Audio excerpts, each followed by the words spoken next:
Call it a rebel, black sheep, whatever anyone wants. All I was doing was living my life on my terms. The day I was born, my grandmother came into the hospital and she was quite upset at her first grandchild being a girl. Unfortunately for me, he passed away very suddenly when I was 17. And she, just watching her take on the world single handedly pretty much after having lost her husband overnight was when the seeds of can be whoever you want to be and go and do whatever you want to do and what works for you, and don't let gender hold you back from that. When I came into this country and I would stand in front of the Sainsbury's aisle wondering, okay, can I afford juice or milk? She's really the reason why I started my own business only 8 months ago, because why not? I'm the flower that blooms no matter what. You sound like from a very young age, you've always been around breaking the rules, breaking the barriers, breaking stereotypes. How was navigating that journey and knowing what it is you wanted to do, stepping into that while still dealing with a society that didn't completely accept what you were creating? The wider family said, no, can't go to work. When you were thinking about making that choice and then stepping into that, how was that for you? You know,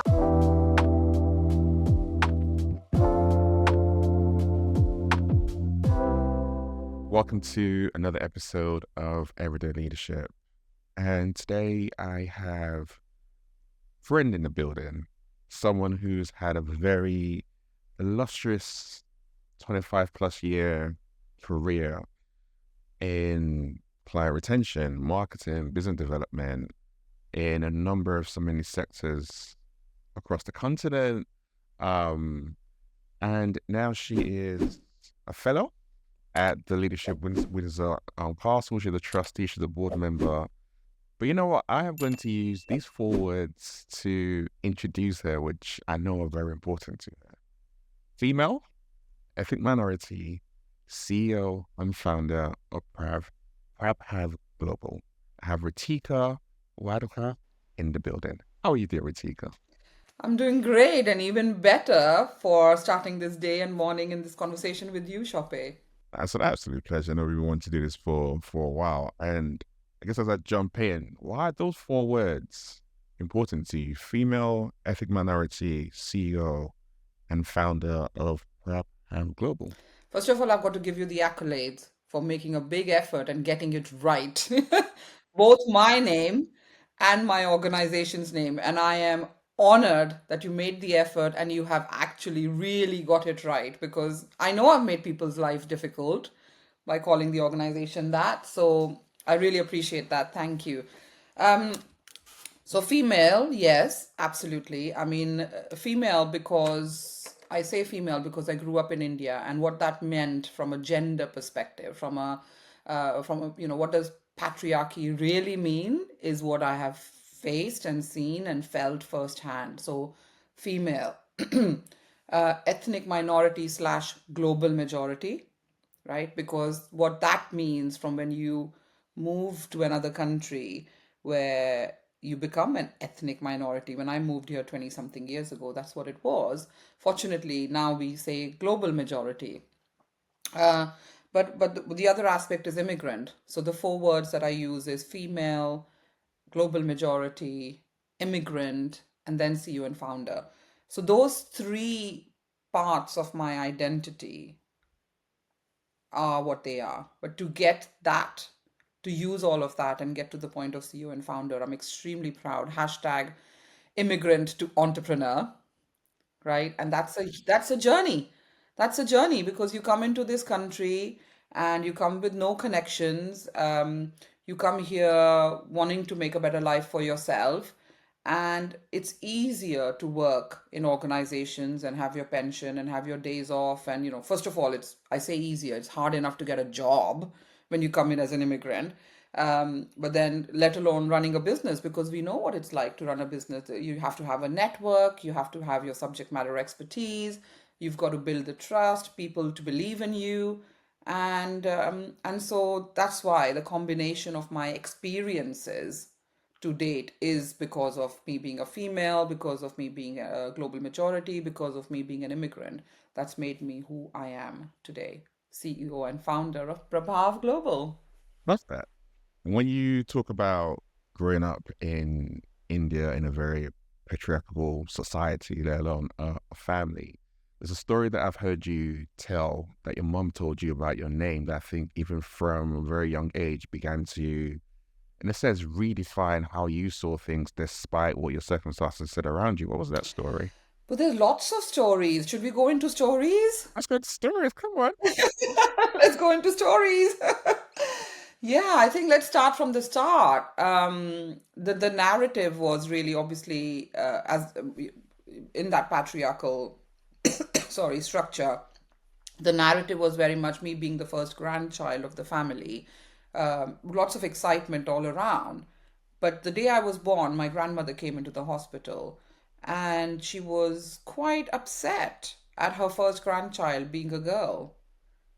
Just again, patriarchy doing its magic. The start of my journey was, as I found out later, in jest and jokes that being a girl, first grandchild, didn't really go down well with that part of the family. But my mum and dad were thankfully not like that. They were, I think they were ahead of their times. Definitely my father was my biggest cheerleader and literally said to me every day, you can achieve anything you want, and I'm here right beside you. You're intelligent, you're beautiful, you're kind, the world's your oyster. Go do what you want to do, and I'll be standing here, right here beside you. Always proud of you. Unfortunately for me, he passed away very suddenly when I was 17. And that's when the full blow of what patriarchy means hit me in my face, because everybody, the males in the family took over. What we were allowed to do or not, what was acceptable or not, was determined by them. And in through all of that, my mum was my biggest role model, because she, as a widow with three children at the age of 42 herself, she took on the family business in spite of backlash, because she knew she had to provide for her children and no one else would love and provide for her children more than she could. So she took on that role of father and mother when she was 42. And again, now when we look at it, sitting here in the UK, right? We are in London. It's very common for men and women to go to work. Very common for single mothers to do that. But in India, that was definitely not the norm. Definitely not the norm, especially if you're from a business family, because you expect the men in the family to take over no matter what happens, whether that's cousins, whether that's brother. My brother was only 17, 18 when he took over the family business then. So big, huge role model there. And she, just watching her take on the world single-handedly pretty much after having lost her husband overnight was when the seeds of you can be whoever you want to be and go and do whatever you want to do and what works for you, and don't let gender hold you back from that. And she, yeah, I mean, she kept my name Ritika. And when I asked her what that means, it's not really what that means, but she made up the story of, she said, oh, Ritika is a flower that grows high up in the mountains of the Himalayas, really, really high up, where it actually snows all year round. And there's this one flower that blooms no matter what. And you are that flower, Ritika. I mean, that is, I know now that is in the meaning of my name. My name is very much the oncoming of spring. There's many different meanings to it. It's definitely not that flower, but you can imagine what that did to my psyche. Yeah, it's an identity you hold. Like it's a whole different way. Yeah, to go, you will bloom no matter what. And literally, I think I've had to hold on to that every step of the way. When I lost my father, when I came into this country, and I would stand in front of the Sainsbury's aisle wondering, okay, can I afford juice or milk? Right? And it's that not wanting to go back, because I had to prove myself once I'd moved here to do my MBA, etc. Um, and then I lost my mum very suddenly a couple of years ago. So every step of the way, it's been that flower that blooms, that flower that blooms, that flower that blooms. And she's really the reason why I started my own business only 8 months ago, because Why not? I'm the flower that blooms no matter what, so we're going to bloom away. Actually, and it's something we always talk about. It's the stories that we tell ourselves that determine the lives that we live. And regardless of whether like, obviously, like I said, that wasn't the true meaning, but that meaning that she gave you was actually really, really important because it began to form and shape your identity and how you saw yourself. And you have navigated challenge upon challenge upon challenge. And every single time you've just bloomed in those environments where you shouldn't have done because of, I guess, holding on to that story and that truth from your mom. And I'm curious, if I go back to a younger version of you before you going through that, and your dad died at 17, was there something that you were then thinking of aspiring to become when you were 10, 11, 12, growing up in that society that changed down the line? Or did you always know what you wanted to do from a very, very young age? Wow, I've never been asked that question before, and I love it. And as you have been asking that, it was very clear actually. It's because my father aimed for the best for me. As much as they were all entrepreneurs and they were running, everybody in my family was running a business. No one had ever worked in an office from my mom's side or my dad's side. But my dad, my father, from a very young age says, I want you to be an IAS officer. IAS is Indian Administrative Service. That is the highest civil service office that you can hold in India. And the respect that comes from being an IAS officer, millions of students give the exams. It's very much a combination of the CIA and the not that work, but the level of interviews and preparation and exams and assessments you have to go through to get there. And so he said, you're intelligent enough. I believe in you and I want you to become an IAS officer. So he had set up the highest level of expectation from me because not because he wanted to do that, but because he felt in his heart that I was capable of doing that. And so the narrative that that parents feed to children right from a very young age, whether I could live up to that expectation or not is a separate story. But the fact that he believed I was capable of becoming an IS officer, it is even today the highest. I mean, the IS officers are the ones that run the country. They are the ones that would tell the prime ministers and presidents very much. It's similar to the civil service here, but another level. So he expected me to do that.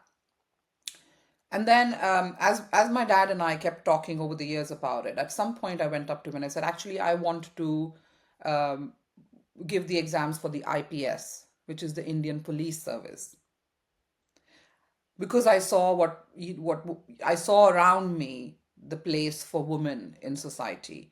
I saw how dangerous it was. I mean, I couldn't travel by bus safely without some man trying to touch me up from the back, feel me up from the back, and the number of rape cases we heard about, and how unsafe it was for girls to be walking the streets and being assaulted.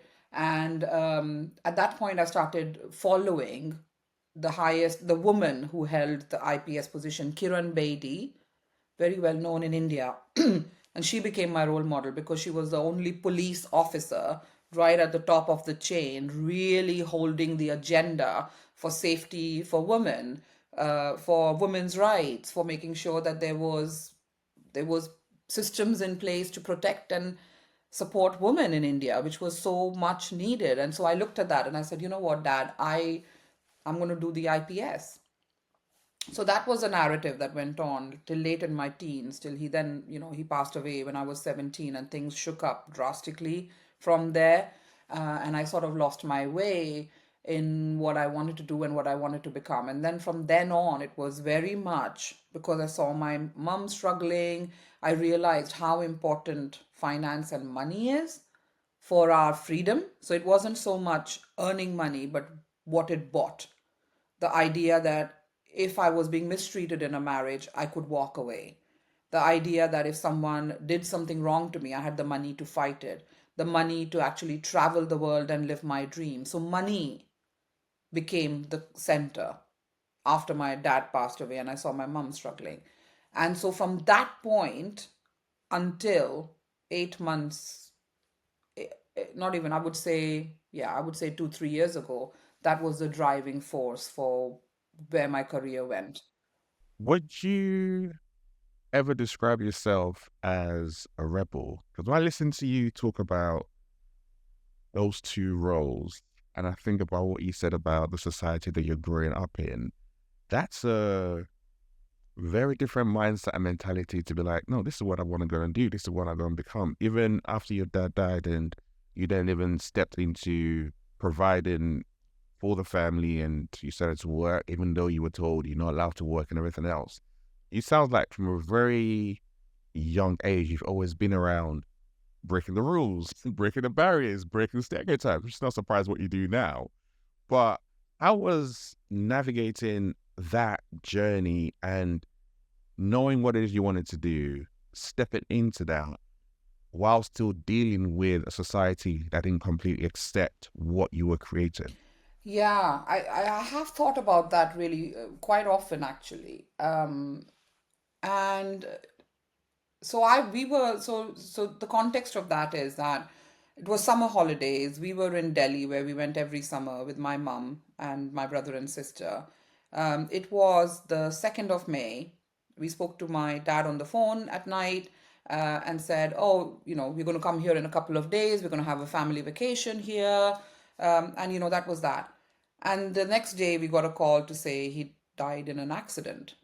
So, from speaking to us the night before, he was literally, we flew, took the next flight out and saw his body.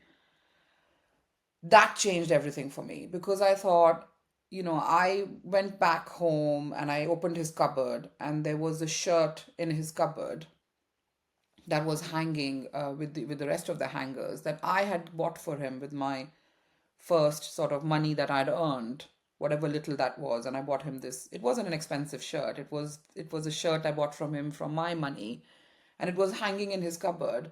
And I looked at that and I thought he was saving that for a special occasion, and he didn't get round to wearing that shirt. And when I saw that, I knew that life's too short. We've got to live it on our terms. We've got to wear those special clothes. We've got to tell people that we love them. We've got to do the things that work for us, not hurting other people in the process or doing wrong things, but at least what works for us in the pursuit of living the one life that we've been given. So I then call it a rebel, call it black sheep, call it whatever anyone wants. All I was doing along the way was living my life on my terms. That's all I was doing. Um, and so the societal pressures and the expectations that came from that meant nothing to me because I wasn't trying to do anything wrong. I was only trying to get a job because, again, money was important from the point of I really, really, really wanted to travel. I wanted to see the world. I wanted to see the sunrise in Cambodia, and I wanted to see the sunset in Thailand, and I wanted to skydive, and I wanted to bungee jump, and I wanted to scuba dive. Like, I wanted to do all this stuff, but no one was going to give me the money to go and backpack for 6 months as an Indian woman. The expectation was get married, have a couple of kids, done by the age of 30, and then you do what you want, right? I wasn't going to do that. The only way not to do that was to go out there and earn my money. So that from the first job onwards, and again, money was not an issue. I want to say because it was a business family, and luckily my father had provided for us. Actually, money was not an issue. It wasn't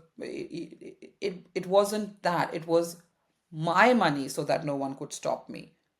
That's what it was. So if I said I wanted money, it was there. It wasn't that it wasn't there. It's it's that it's in my bank account, and that gives me the freedom to go and bungee jump because no one else is going to allow me to do that. That control element, you can control your destiny, your future, what you decide to do, rather than someone else having that authority over you, basically. Exactly that. To whatever degree, I think the word is still, so I am a control freak. But that degree of control that I lost in my life by losing my father, the degree of control that we lost just by being women in India, the degree of control that we lost in how we wanted to lead our lives because of our gender, the fact that my grandmother was not happy that her first grandchild was a girl, and really she would say things like, well, at least you're light skinned, which meant, well, that's your saving grace. You might find a really nice rich boy to marry you because you've got light skin. And that's the trajectory that was expected. So control became a big part of what I wanted to do with my life and where I've ended up. And speaking about jobs and you having that control, you worked your way in India at one of the top advertising agencies at Ogilvy for like 5 years. You're account manager there, and then you left and you started to explore. Really, I always ask this question to people who move from, I call it, their home countries into other spaces. What is that journey like for you? Because I know I've been there and I've done it. I knew the first couple of years was tough, like climatizing, new culture, new people, so many more changes, and you're not with your family. You're doing it effectively by yourself. What was that like for you? Yeah, tough. Yeah, very tough. I mean, I was the only one who got a job from my cohort back when I was doing the post graduation in advertising and marketing. Wow. My professor came in to the classroom with a cake because he was so proud and so happy that one of his students had actually got into 𝐥𝐤𝐤𝐵. That was the mecca of advertising in those days. So so there was so much pride in the classroom. But when I went home, the wider family, not my mom, the wider family said, no, you can't go to work. You can't bring shame upon our family by going to work. How much money do you need? We'll give that, like, you can't go to work. And of course, I was like, sort that, I am going to work. So, so having, there's an image I see somewhere where a lot of things that women around the world might take for granted, some women don't have that. I mean, if you look at what's going on in Afghanistan, if you look at what's going on in Palestine, we look at what's Somalia, like you look at what's going on with women in those countries and what we take for granted in the Western world, so to speak. Getting to work was the biggest hurdle for me. And I went ahead and did that. And then when I got the opportunity to come to the UK, those are the decisions that we make. Okay, this was a decision. Like that wasn't, I wasn't born that way, but that I decided to become an immigrant because I did not want to. It felt, to be honest, even then the choice felt between a rock and a hard place. It really did, because if I stayed in India, I would have my family around, I could get married, I could have a relatively relaxed life, stress free. It's a very different way of living. You come here, you have much more freedom as a woman. You get to travel. It's a much more safer world for someone like me. So it's that choice that you make, and you come here as an immigrant. It's really hard because you have an accent, you have a name that people can't get right, things that you took for granted. The color of your skin was never an issue. In fact, I was revered in India because relatively I was light skinned. So I was actually, yeah, it had it, colorism had, for me, colorism had an advantage in India and a disadvantage here in that sense. So, um, yeah, it was really tough not knowing people, setting up your life from scratch. But I knew what I wanted. I knew I wanted the freedom. I wanted a better life. I didn't want relatives poking in my business every 2 minutes. I didn't want to get married whenever society wanted me to get married. And I didn't want to have kids when society wanted me to have kids. So I thought that I could get that level of freedom by coming here to the UK. And so I persevered. And it really wasn't. In fact, today, it's funny you asked this question. Today, as I was driving back from dropping my little one at school this morning, I actually started to. I said this sentence in my head that I'm actually jealous of second generation immigrants because they have the best of both worlds. They've got their, I mean, look, in an ideal world, like we know that all relationships are not the same, but in an ideal world, especially in the South Asian community, you'll have grandparents picking up their grandchildren from school. Someone mentioned to me at the school gates that every Sunday, their dad puts on a Sunday lunch and the whole family gets together. They have a lady who comes to cook Indian food, parathas and puris and whatnot, and they go there with the kids every Sunday. I'll never have that. I'll never, like, if I'm not well or if my husband's not well, we are up, like we're up crazy because we don't have a backup. We don't, neither of us have our parents in this country who we could, not saying everyone can rely on their parents. I get that. But I see a lot of that in the South Asian community, that children can they'll go for the weekend, or the parents will drop in with food, or they drop their kids to the parents for the weekend, and off they go to whatever they want to do. I've never had that, and I never will. And so the choice was mine to come here. And there's consequences from that. The one part of it is that my girls are growing up in a society that accepts them way more than some other societies. They are safer than in some other societies, and those are the choices me and my husband have made. But we've given up, because I've got friends back in India that have their parents down the street, that have that support system, that they celebrate Diwali together, that they celebrate all those beautiful Indian festivals, and the whole family gets together. Diwali is on a weekday here. We barely figure out when it is. That's the Christmas for Hindus. So those are, yeah, we've got to try harder to hold on to our culture. I guess that's the trade-off. That when you look at it, it's never black and white. There's always, yep, you get these benefits, but then you lose certain elements of that community, of that whole phrase of it takes a village kind of thing.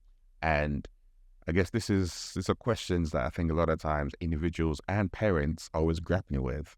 Like, what's the right thing for myself? What's the right thing for my kids? What's the right environment?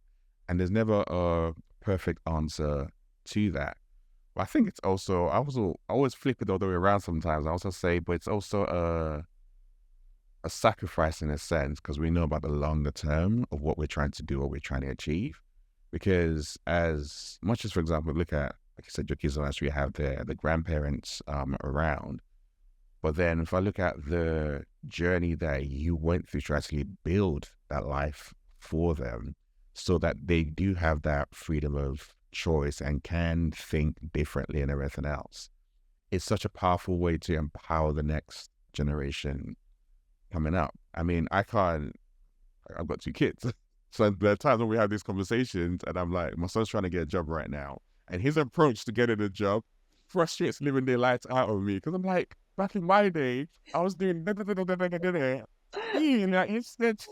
Yeah. but then there are times that, as much as it frustrates me, I also laugh about it, because I'm like, this is the freedom that you have that's afforded to you. Whereas for me, it's like I had to get a job, I had to earn, I had to provide to make sure.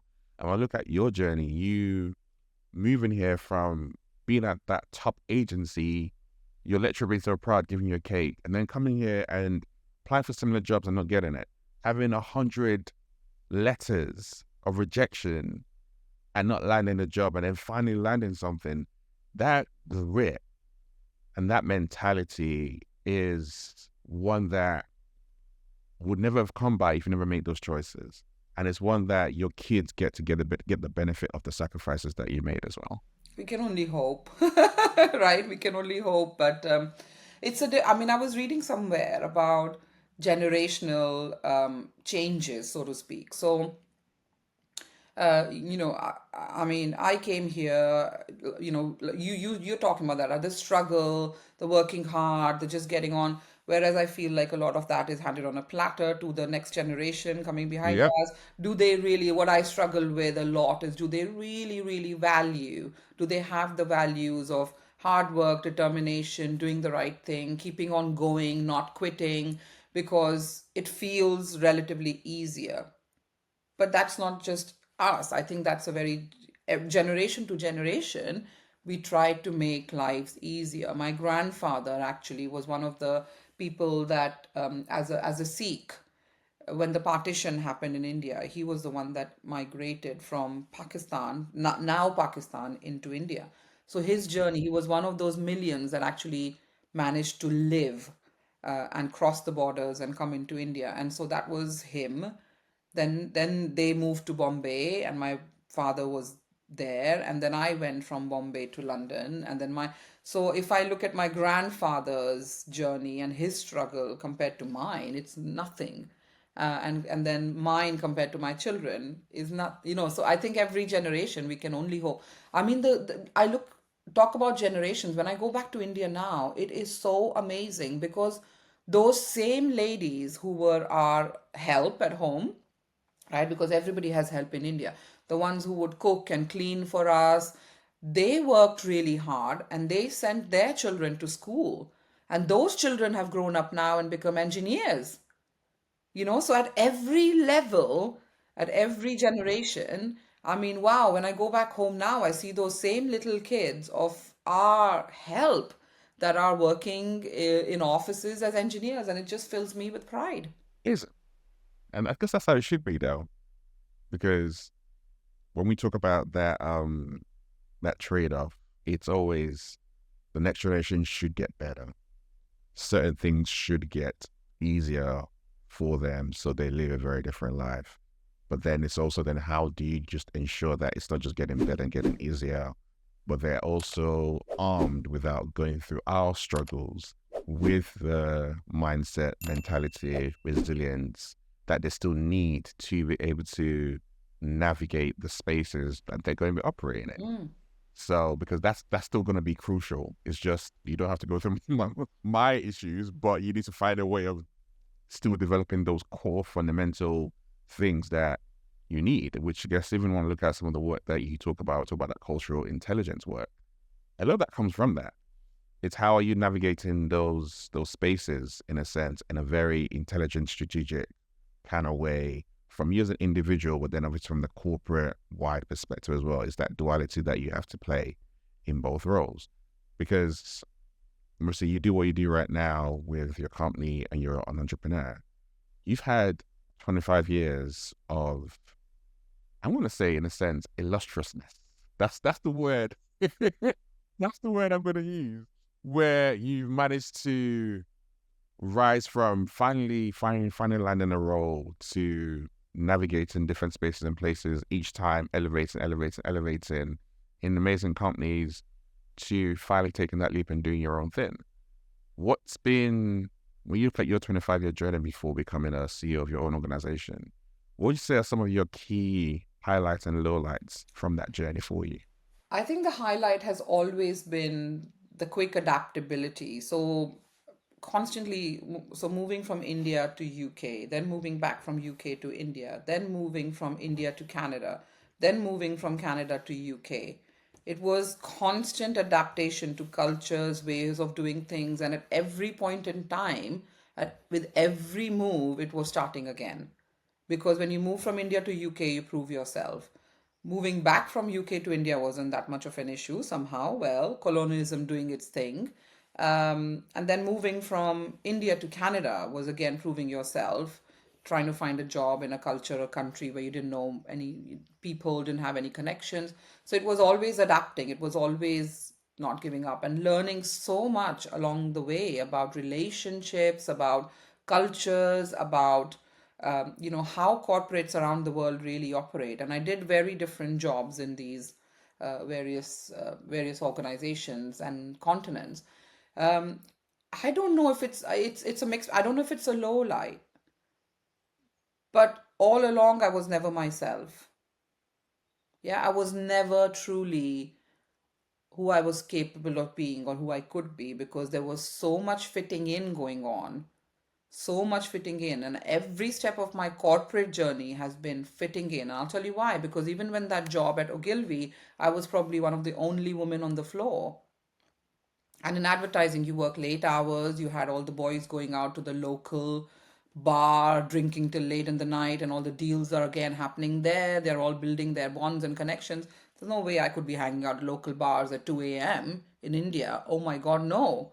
So even then, that was about as much as I could try and fit in, trying to work in a way that I could establish the respect and value that I deserved. Then, when you move to another country, that's again another layer of trying to fit in as someone that is not from there, not British, not Canadian, not with that accent, not with that work experience, not with that understanding the. I never understood the jokes. I never got it. I never understood when people talked about Christmas and Clementines during Christmas. I was never part of the conversations when they talked about which TV programs they grew up with. I was never part of the conversations when they talked about football. I'm still not. And so, what does that mean for how you bond with those around you? What does that mean for how you prove yourself? So, it was head down, work hard, work hard, work hard, but that was never enough. because I did not have the relationships that are needed to succeed. And I couldn't because I was not from here. I was not one of them, never. Right? So that, as much as it felt really hard at that point, now when I look back, that was those experiences that made me who I am today. So I'm grateful for that. I'm extremely grateful for each of those experiences that othered me, each of that experience that was that made me feel small because of the way I spoke, because of the fact that I can't say we, I can't say vodka, because in Hindi, V and W is one syllable. But here, the way you say, so I was taught vodka, right? And so even that was a big point of joking and banter in the office for Edge. Ritika, could you go and get us a vodka, please? I mean, it was a whole joke in the office, right? And so my, all of that was, you just take it on because you feel grateful for an opportunity to get a job in the UK. Well, like, wow, you're among white people. You're actually working in an office with white people, and that's just the post-colonialism mindset of growing up in India and what white meant in India after the British rule, etc. You don't realize how much of that has had an effect on your psyche when you're actually working. Like London is the mecca of Commonwealth countries, right? It's like everywhere. You go to Trinidad and they've got Tonics tea cakes there. You go to India and we had the British, the Queen's English. You've got, like, in Bombay, all the the railway stations are written in the exact same way as the tube stations in London. So you've got the exact same structure of the sign, that thing, the round thing, and then the name of the station in the middle that you have on tube stations. So the amount of effect of Britain in India is huge. And so when you come here, you're like, wow, I'm in the mothership, going to Buckingham Palace. I say going, seeing it from outside. And so all of that's made me who I am today. And I'm ever so grateful for that, good and bad. Just real quick, before we go back to today's episode, I hope you're enjoying. You just heard Ritika talk about the power of having an executive coach in your life and how it transformed her. If you're looking to do exactly the same, I have some slots open. We help you to unlearn, unlock, and unleash your mindset shift. You hear me talk about this time and time again. Strip away those outdated beliefs that you might have. Tap into that full potential that you have. Explore new capabilities and possibilities with your life, exactly what Ritika did, and then unleash that onto the world. Actionable strategies that enhance your personal and professional life, but everything is anchored on you, your authenticity, your realness. It's not about changing you, it's about elevating you. So if you're interested, either click on the link below, go to www.MindsetShift.co.uk as an alternative, and the link will also be available in the show notes. And let's get back to today's amazing episode. I'll ask you, when I listen to you say that relationships were hard to come by, you are someone who I call the relationship queen. Like, you know people, you're out, your events, your network up. So how did someone? So when you said, like, but that's not the Ritika that I know. So what was it that changed, and how did you begin to actually establish relationships with other people and build it in such a way that's also been very, very helpful to you as well, and real and authentic to you, shall I say? Yeah, that all of that started during the pandemic, actually. So I was on a, when the pandemic had just kicked off and we were all on lockdown, I was on a Zoom call, and like, that's the first time that you've been on Zoom calls with your office people, because you never, you're always in the office. There was never such a concept before. And you see yourself on the screen with everyone else. That doesn't happen in in-person meetings where you can see yourself and everyone else, right? And so when you're on the screen, you can see your little blurb, you, and you see everyone else. And everyone else on that call looked exactly like each other. And then there was me.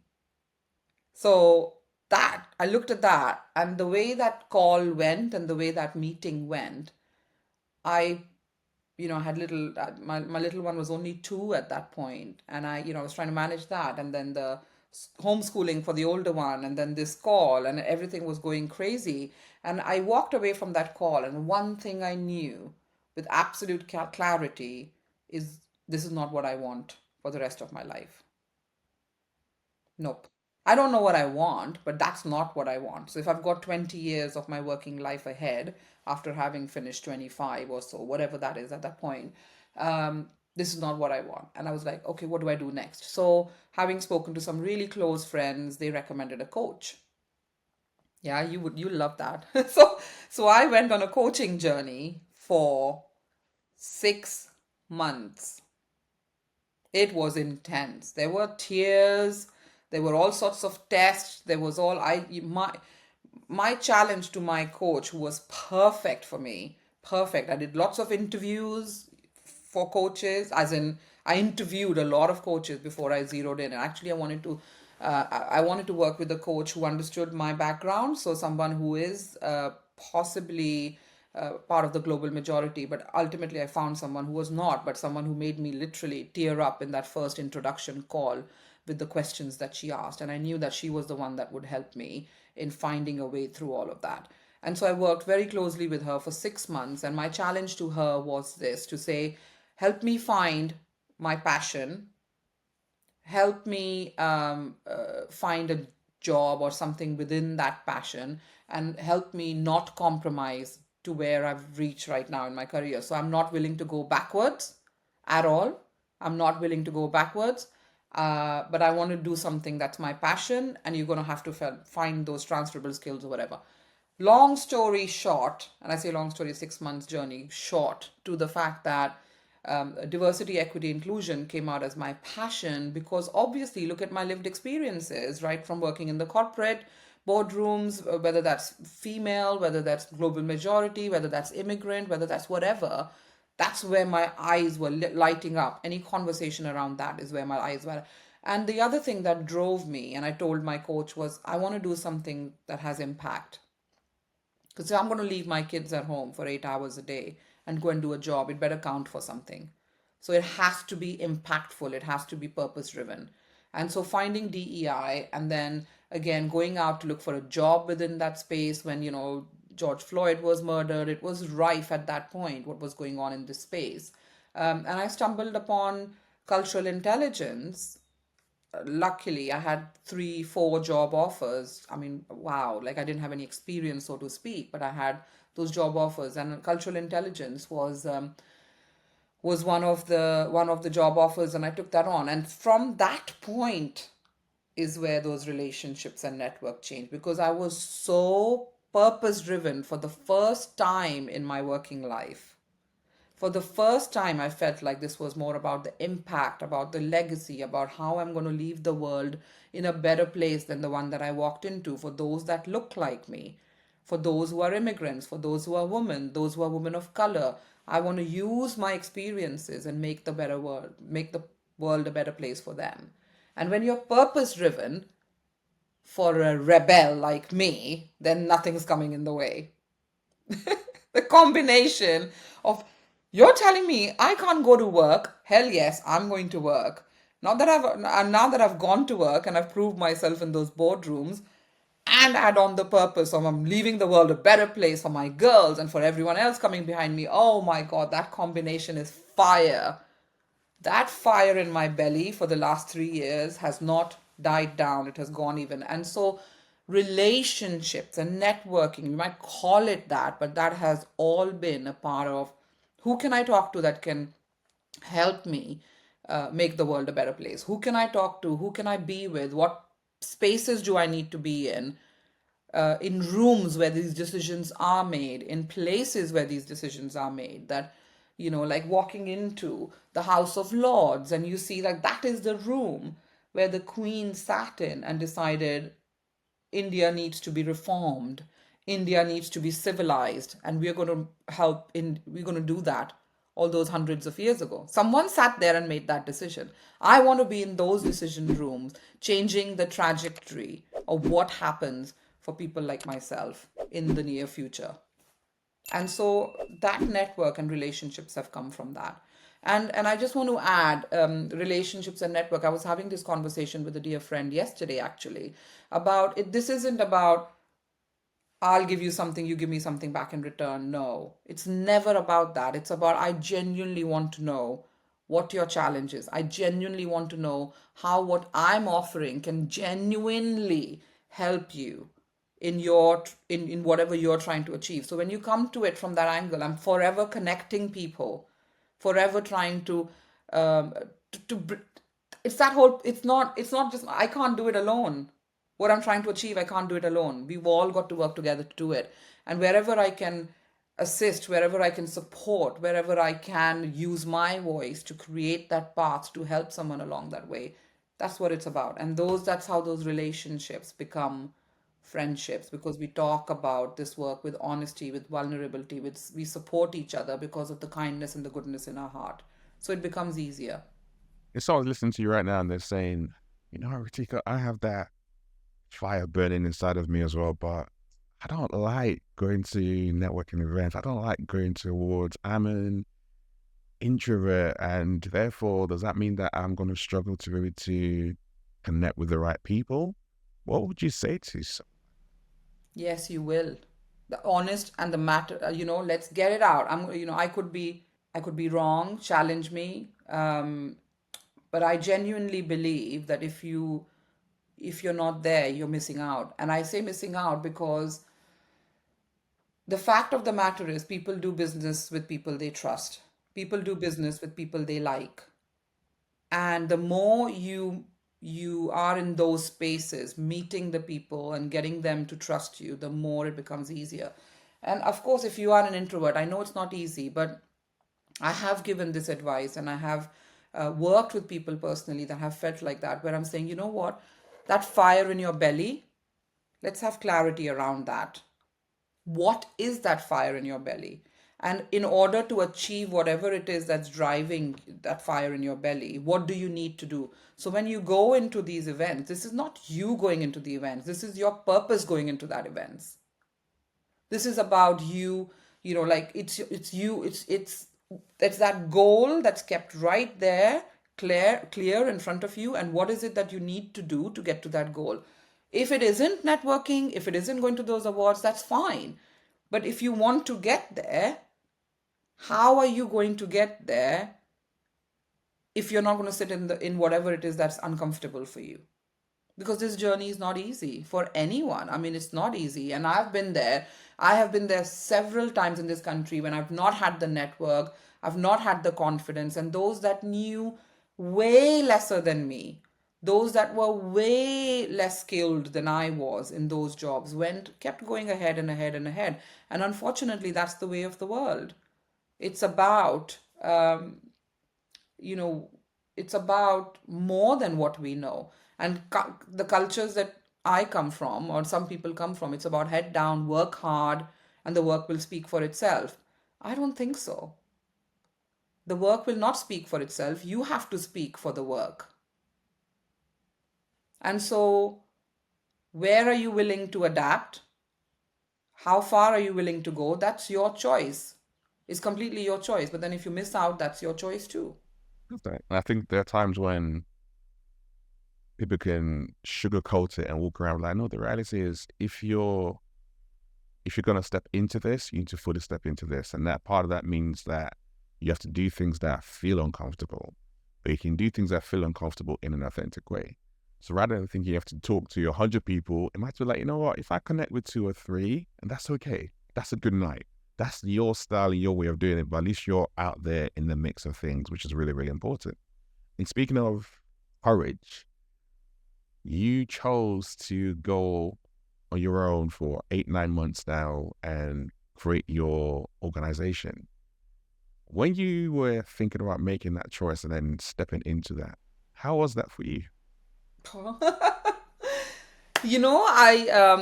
I think every step of the way, what has happened really, from the time that I was 17, right?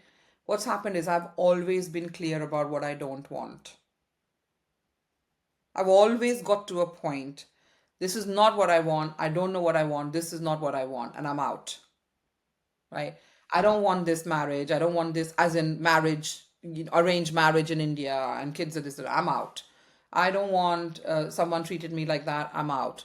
I don't want that Zoom call with everyone looking at me treating me like that. I'm out. It's like I'm out, but I don't know where I'm in. So It was always like that, and that's what happened with setting up as well. So um, at that point, what I was doing, I was completely clear that's not what I want, and I walked out of that. I literally walked in, resigned, walked out, not knowing what next. Genuinely not knowing what next. 3 month notice period coming up. I don't know what next. I started applying for jobs in panic because we've got bills to pay, etc. I started getting job offers, but my heart was not in it. I was like, I don't want to report into someone else again. I just don't want to. I want to do this work on my own terms. So I spoke to a few trusted friends, and a couple of things that they said is, hey, bet on yourself.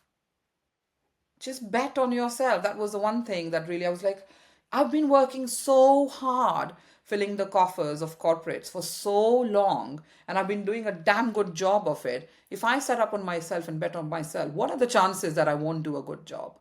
What are the chances, right? The chances are minimum, but like it is a risk because it's not just about believing in ourselves. The economy has to be working, things, it's what the product you offer to the world. All of that has to line up for it to work. I get that, but bet on yourself. And someone else said, jump and the parachute will show up. So I said, right, I'm jumping. That's it. I'm betting on myself and I'm jumping. Literally, within 3 weeks, I'd set it all up. 3 weeks. There was no asking anyone. I want to call the organization Prabhav Global. Prabhav means impact in Hindi. It's not an easy word to get down, in the Western world, but I was like, nope, not fitting in. I'm doing this on my terms all the way, because even if it doesn't work, at least I did it all on my terms, the way I wanted it. So there's no one to blame but me. So I'm calling it Prabhav. I'm making it yellow because it's all about the turmeric color. It's my favorite color. Turmeric transforms everything it touches. So it's going to be yellow. It's going to be Prabhav. This is what I'm offering. This is what cultural intelligence is my passion. It is the vehicle that will get me to the purpose of change. That's what I'm doing. Within 3 weeks, I registered the company, got the VAT number, set up the website, open for business, 3rd of July. That was that. Literally, that was that. There was no, like when my marketing person, phenomenal marketing person, gave me the options of the logo, we sat down on the dinner table as a family and we looked at those logo options, and just to watch my girls see my journey of, girls, I'm starting my business here and you're going to be my shareholders, and this is all yours. You're going to help me choose the logo, you're going to help me choose the website, you're going to be patient with me when I'm going to be out there making it happen. And just that, just What did they say? I'm curious. What did they your girls were say they about were it? they didn't know what to do with it. They were amazed because they were like, okay, she's going to do anything her way anyway. But what they have seen is the determination. What they have seen is hard work. What they have seen is follow your gut. They have seen that in action, and they will take that with them wherever they go. And right there, that's all my money back. That's it. That's my money back right there. Whatever else happens from here, I tried. I gave it my best shot. And then the rest, God's grace. Now, I do also want to add to the fact, add absolutely, that what really pushed me again was losing my mom overnight. She went to bed. She had no health issues as such. She got a heart attack in her sleep, and then she didn't wake up the next morning. And that was just the most traumatic time of my life. And again, you get to the point where you're like, so my dad passed overnight, my mom passed overnight. Again and again, it's reiterated that life is really short. Again and again, it's reiterated in such a traumatic and such a hard lesson, that when it came to the point of, this is not what I want, I don't know what I want. When I got to that point, I was like, yeah, you know what? I'm just going to follow my gut. I'm just going to believe in myself. I'm just going to give this a go because, hey, what's to lose? What is the risk that I'm taking? Genuinely, what is the risk I'm taking? There's millions of jobs out there I can get overnight. I know I can because of the experience I have. So there's always that. But if I don't try this, if I don't do this, I know I'll get to my deathbed and I'll be wondering, maybe I should have given it a go. And that's not worth it. That's not sitting on your, if you're fortunate enough to be on a deathbed where you're able to look back at our life, then I don't want to be looking back and saying I should have. And that's that. And there's something powerful around bettering yourself, which the words sound great. The action is never easy to do, but when you take those words and you mix it with courage and boldness and not wanting to live a life full of regrets, it can birth a new way of living that is very much aligned to your authenticity. That's very much aligned to what you want to see in the world, very much aligned to that purpose that you discovered when you were going through that and working with that coach, when you started really stepping into what you wanted to do. It sounds very much like that. The role you did prior to that was like the stepping stone. And this was the next iteration of, no, this is me in my fullness. You know, I needed that stepping stone to get me out there and get me into this space. But this is now me operating in my fullness. And I'm curious, if you think about any of the fears that you might have had before you started to where you are right now, how many of them have actually materialized? Can I be honest? Go for it. I've not had any fear about the business Ow. at all. Zero. And I'm being truthful because I genuinely believe in myself.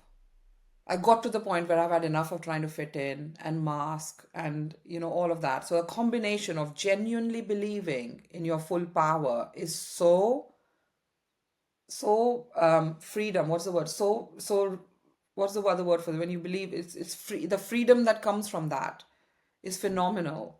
So there's that part. Then there's the part of, what do I have to lose? Like, really, what do I have to lose? It's only a bit of money, right? At this stage, it's only a bit of money, but what I have to gain is like way more than that.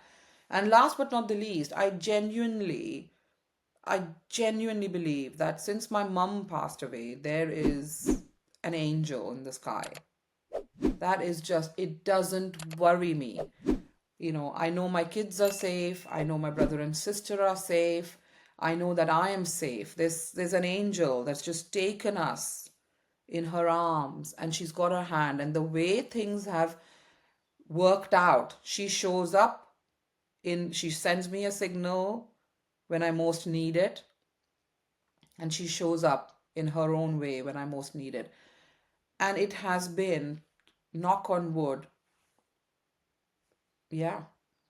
I didn't have the fear starting off, and there has been no reason for me to feel any fear since I've been on this journey because things have just materialized out of the blue. Whether that's my hard work, whether that's my networking, whether that's my angel's hands, whether that's a combination of everything put together, I am not worried. I worry about a lot of things. I don't worry about the business. What's that? So what would you want to achieve when you think about the future, think about the organization? What would you want to achieve through your organization, not just in the UK? 'Cause I know you also have a focus doing stuff back at home in India as well. What is that? I'm going to call that legacy piece for you. The world's the oyster. It really is. There's no stopping me right now. There really isn't. I've come to my own in such a way that is so beautiful and so powerful.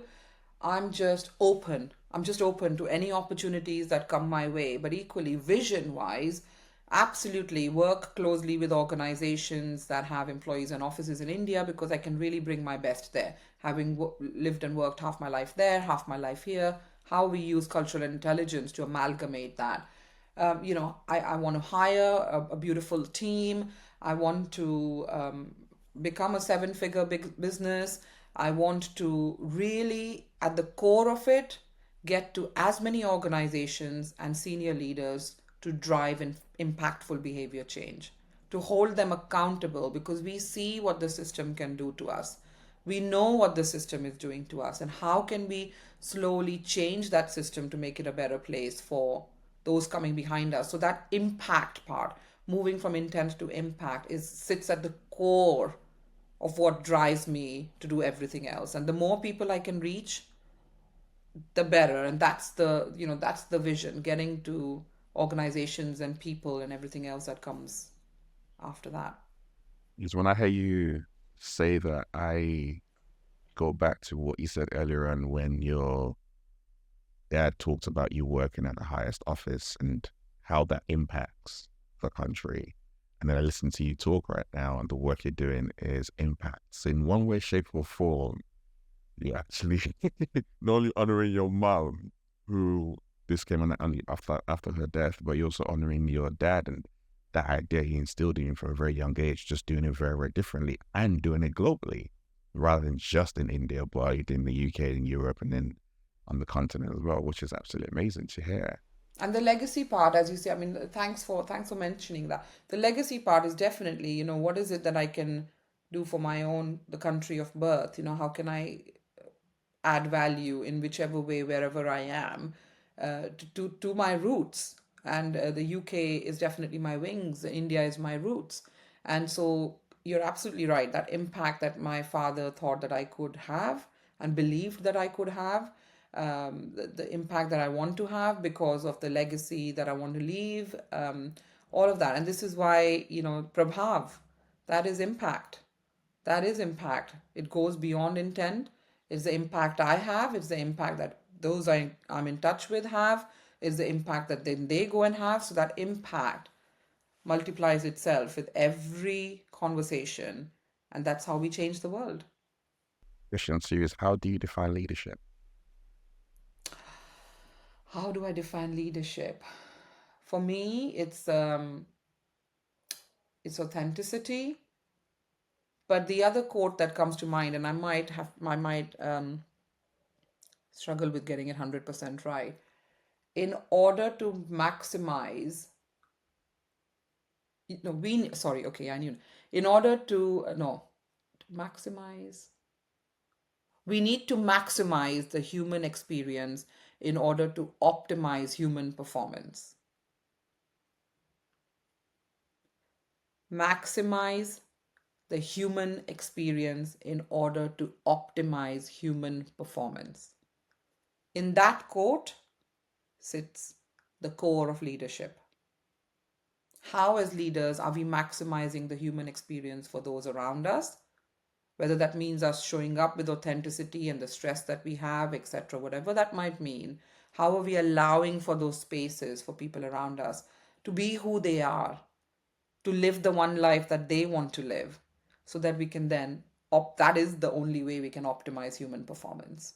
So for me, that is leadership in a nutshell. Thank you very much for sharing your inspiring journey. Just listening to you unfold and unpack that, but leaning very much into identity. That's one thing that comes out really, really strong for me. Knowing who you are, stepping into that, being courageous and bold, but also knowing the impact you want to have for the wider world, but also the impact you want to have for your family, is really, really important. Because then when you have that lens and that vision, the actions that you take are very, very intentional, and you move toward it. And that journey is filled with challenges and struggles and all of that kind of stuff. That's part of life. But you don't stay stuck with that. You don't focus on that. You kind of navigate through that. And what would the best place people can connect with you, learn more about your organization, and to work with you? Well, I'm quite active on LinkedIn as Very active on very LinkedIn. active. It's all about the network, sister. It's all about the network. Yeah, so the LinkedIn's probably the best way. But of course, I've got my website, prabhav-global.com. There's my email address is on that. So there's, in this day and age, it's so easy to get in touch. I mean, Google me and I'm all over it. So so yeah, that's the way to do it. But yeah, no, that has been the most enjoyable conversation I've had in the longest time, and I completely forgot we're being recorded. I'm just going into the flow of it.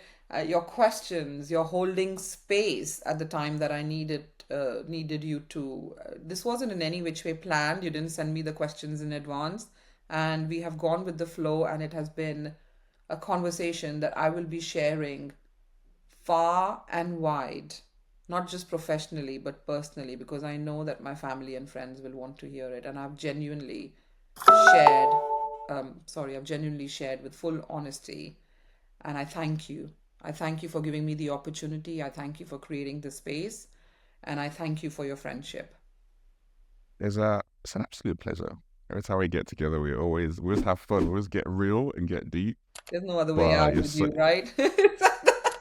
but that's something I You get the definitely best out of appreciate for people. sure. You always get the best out of people. This is Everyday Leadership.